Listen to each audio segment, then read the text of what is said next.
ke-68. Sebaliknya, ia yang berbagi ajaran ini dengan penuh kasih dan sebagai ungkapan kasihnya padaku. Ketika berbagi kepada seseorang sebagai ungkapan kasih saya, bukan untuk menggurui. Bukan untuk menjelaskan, oh saya lebih tahu dari kamu, bukan. Memberitahu kepada orang karena saya suka dengan Bhagavad Gita ini. Saya suka dengan apa yang ditulis oleh Vyas ini. Apa yang disampaikan oleh Krishna ini. Bukan untuk menunjukkan bahwa saya ahli bahasa, saya bisa hafal dan sebagainya. Kepada para panembah yang memang sudah siap untuk menerimanya, niscayalah akan mencapaiku. Jadi orang yang berbagi kepada orang-orang yang tepat, juga akan mencapai tingkat tertinggi itu. Karena kita sedang berbagi. Krishna sudah pernah mengatakan sebelumnya, kalau kamu tidak berbagi dan makan sendiri, makanan pun kalau kamu tidak berbagi makan sendiri, kamu adalah seorang maling. Segala sesuatu yang kita miliki, berbagi dulu, sisanya baru kamu makan. Shesh, sisa itu shesh. Dalam bahasa Sindhi, prasadam itu bahasa Sanskrit.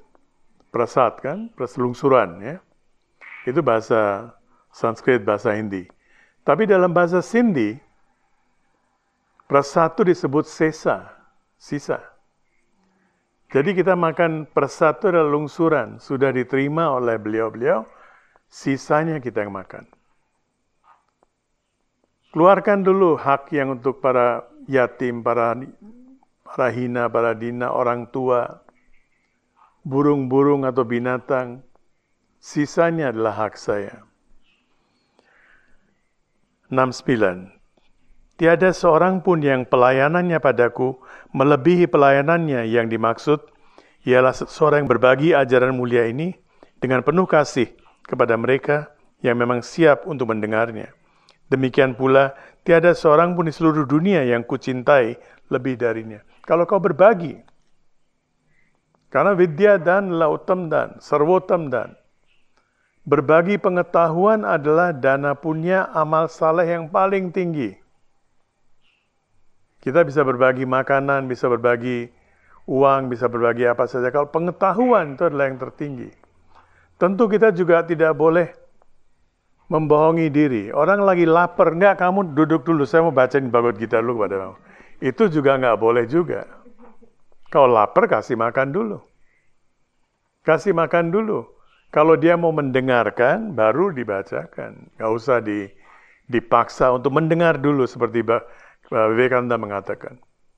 You carry kitab suci di satu tangan lagi kamu memberikan bread, memberikan roti.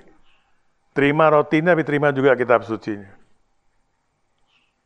Ketika orang-orang yang mengaku mereka beragama datang ke Amerika, benua Amerika semuanya di Amerika atau di Afrika di mana? Semuanya genocide, dibunuh. Setiap kepala dihargai berapa dolar. Kalau kamu membunuh satu orang Native American, dapat sekian dolar. Kau terima agama saya. Tidak seperti itu. Kalau orang butuhnya makanan, berikan makanan. Orang butuhnya sandang, berikan sandang, dia nggak punya pakaian. Setelah itu baru kita ajarkan gimana cari uang sendiri. Tidak tergantung pada orang lain. Tidak mengemis terus. Di situ kemudian ajaran Bhagavad Gita bisa disisipkan. 70. Barang siapa mempelajari percakapan kita ini, sesungguhnya telah memujaku lewat panembahan dalam bentuk pengetahuan sejati, jnana yajna. Demikian keniscayaanku. Apa yang kita sedang lakukan ini, Krishna mengatakan adalah jnana yajna. Kita sekarang menerjemahkan yajna itu cuma sebagai persembahan. Itu juga oke, no problem. Ada ritus, ada ritual. Bahkan ada orang-orang yang tidak bisa membedakan atau tidak bisa melihat justru bahwa yajna, arti, agnihotra, homa, semuanya satu sama. Ada orang mengatakan kalau Homa itu dari India, Agnihotra itu dari India. Kita tidak mengenal Homa dan Agnihotra. Kita kenalnya Yajna. Sama. Air mau dibilang apa dalam bahasa Jerman? Mau dibilang apa juga? Water kayak apa kayak, kokino kayak apa kayak, banyu, chai.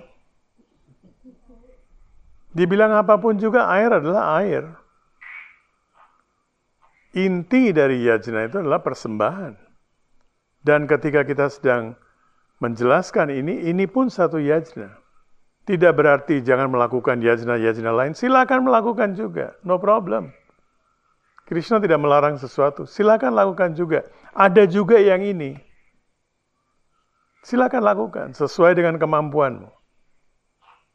Bisa dengan cara apa, dengan mengeluarkan dana seberapa, silakan. Ke-71, barang siapa mendengarkan ajaran ini dengan penuh keyakinan dan tanpa celaan, niscaya meraih kebebasan mutlak dan kebahagiaan sejati yang diraih para pijak yang berbuat mulia. Dengan ketulusan hati, ketika kita melakukan segala sesuatu, kita mencapai tingkat yang tertinggi itu.